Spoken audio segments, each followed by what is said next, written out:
पीले दांत वाली बहू। रंजना कभी ब्रश नहीं करती थी।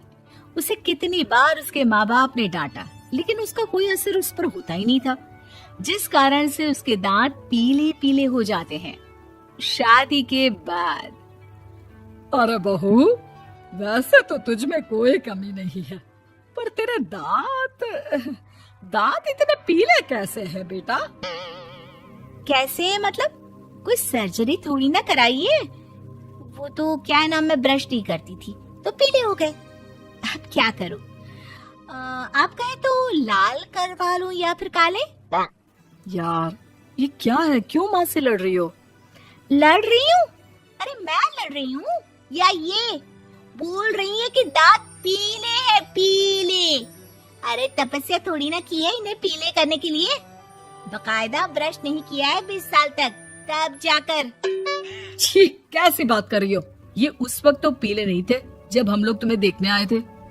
अरे तब साफ करवा लिया होगा डेंटिस्ट के पास जाकर। अब देखो कैसे पीले पीले लग रहे हैं। रंजना सास की तरफ गुस्से से देखती है। फिर शुरू हो गई पीले पीले पीले। अरे पीले तो तब भी थे जब मेरे हाथ का रसगुल्ला उड़ा उड़ा कर खा रही थी और बोल रही थी, लड़की नहीं गुणों का खजाना दे रहे भाई साहब आप। खैर, अब वो लोग करते भी तो क्या करते, पीले दांत वाली बहू पल्ले पड़ी थी तो झेलना तो था ही। एक दिन कीर्तन में रंजना गाना गा रही थी। अरे कमला बहन, माँ का द्वार है, यहाँ तो सब शुद्ध होकर आते हैं, फिर अपनी बहू को ब्रश भी नहीं करवाती तुम।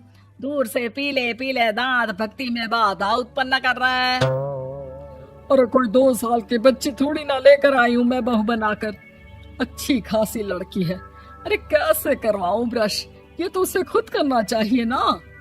अब माँ बाप तो इसके जैसे तैसे निपटा दिए, ये नहीं सोचा कि सास कैसे संभालेगी। सास बहू को लेकर घर आ जाती है, लेकिन सोच लेती है कि अब इसे लेकर कहीं नहीं जाएगी। अगले रोज बहू कहती है, अरे क्या हो गया, मंदिर नहीं जाना क्या? कीर्तन का वक्त हो रहा है।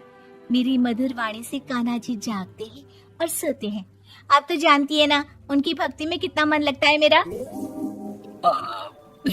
वो क्या है ना, तबीयत ठीक नहीं लग रही है मेरी, आराम करूंगी मैं। तबीयत ठीक नहीं लग रही? अभी तो मिथुन के गाने पर नाच रही थी आप, और अब बोल रही है कि तबीयत ठीक नहीं लग रही।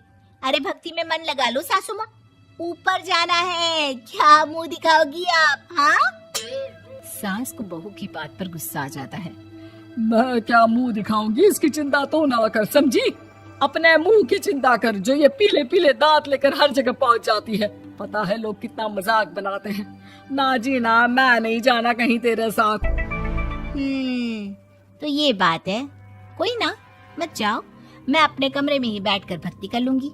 ऊपर वाला दांत थोड़ी ना देखता है, मन देखता है, भावना देखता है। और अरे बस बस, तू सब कुछ दिखा, बस ये सफेद चमकदार दांत ना दिखाना किसी को, है? जा यहाँ से। बहू को सास की बात का कोई फर्क नहीं पड़ता, वो तो जैसी थी वैसी ही रह जाती है। सुबह नहाकर किचन में खाना बनाना, फिर खाना खाना, कीर्तन भजन करना और सो जाना। एक दिन, माँ जी मैं सहेली के घर जा रही हूँ, शाम को लेट आऊंगी। हाँ हाँ तो जाना, मैंने कौन सा तेरी आरती करनी है घर पर बैठकर।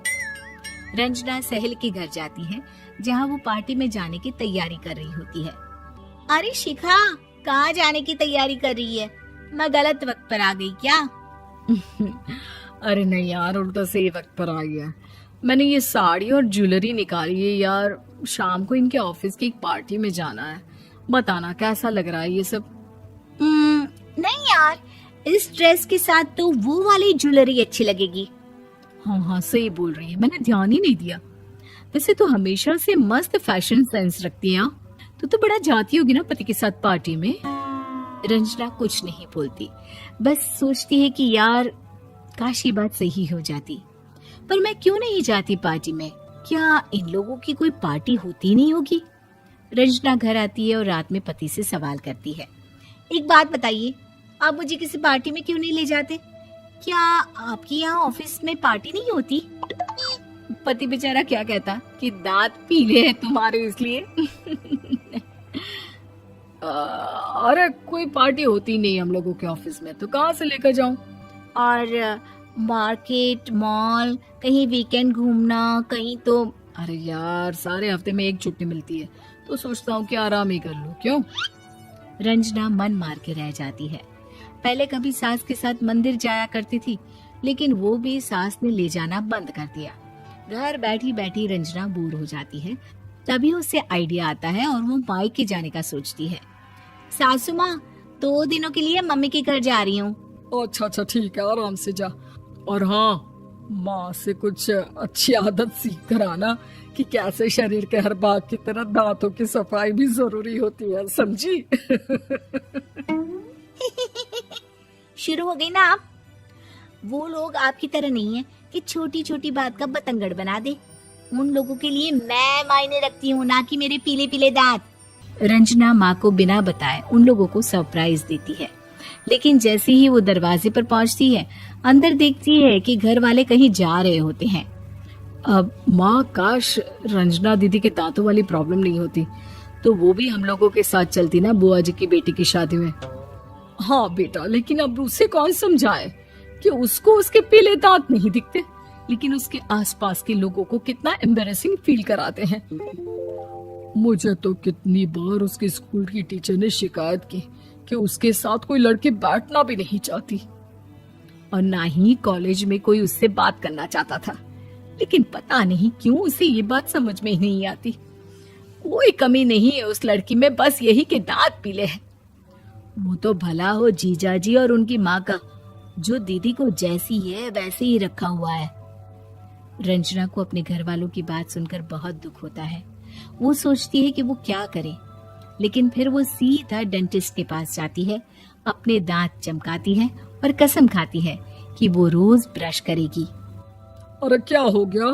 तुम तो 2 दिनों के लिए गई थी ना, पर कोई ना, अच्छा है, चलो आ गई तो। रंजना सास के सामने आकर खड़ी हो जाती है और पूरी स्माइल करती है, उसके चमकदार दांतों को दिखाती हुई। हैं? चले मंदिर? माँ, मुझे माफ कर दीजिए, मैंने आप लोगों को बहुत एम्बैरेसिंग फील करवाया। मैं आज से रोज ब्रश करूंगी।